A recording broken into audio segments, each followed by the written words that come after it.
ઈશ્વર કોણ છે? એક ખૂબ જ સારો સવાલ છે. આ પ્રશ્નના અનેક જુદા જુદા જવાબો છે.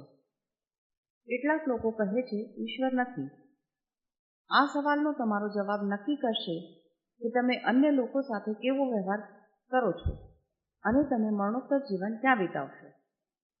ઈશ્વર કોણ છે તે અંગે તમારી માન્યતા તે પણ નક્કી કરશે કે આપણે ઈશ્વરની ઉપાસના કરીએ છીએ કે પોતાની. જો આપણે ઈશ્વરને પ્રેમ કરીએ છીએ તો આપણે લોકોને પ્રેમ કરીશું. આ દુનિયામાં આપણા 3 મુખ્ય ધર્મ છે. તે એકબીજાથી વિપરીત છે, માટે તેઓ એકદમ સાચા ના હોઈ શકે. મને સમજાવવા દો. ખ્રિસ્તી ધર્મ કહે છે કે ઈશ્વરે માણસ માટે પ્રાણ આપ્યા. ઇસ્લામ કહે છે કે માણસે ઈશ્વર માટે પ્રાણ આપવો જ જોઈએ. હિન્દુ ધર્મ કહે છે કે ઈશ્વર તે છે જેને તમે તમારા મનમાં બનાવો છો. ખ્રિસ્તી ધર્મ કહે છે કે ઈશ્વરે માનવનું સર્જન કર્યું. ઇસ્લામ એટલે આત્મ ઉપાસના, હિન્દુ એટલે આત્મ ઉપાસના, ખ્રિસ્તી એટલે ઈશ્વરની કૃપા.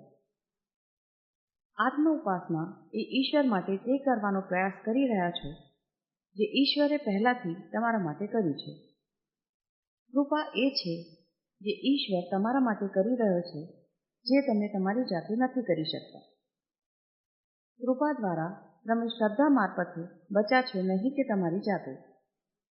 એફિસિયન્સ 2:8 જુઓ. આપણે સૌ ભૂલો કરીએ છીએ. મારી સૌથી ખરાબ ભૂલ જીસસ ક્રાઇસ્ટને નકારવાની હતી. મારો શ્રેષ્ઠ નિર્ણય જીસસ ક્રાઇસ્ટને મારા તારણહાર તરીકે સ્વીકારવાનો હતો. જીસસે પીટરને પૂછ્યું હતું કે હું છું એમ તમે કોને કહો છો? જીસસ ક્રાઇસ્ટ છે એમ તમે કોને કહો છો? જુઓ મેથ્યુ 16:16.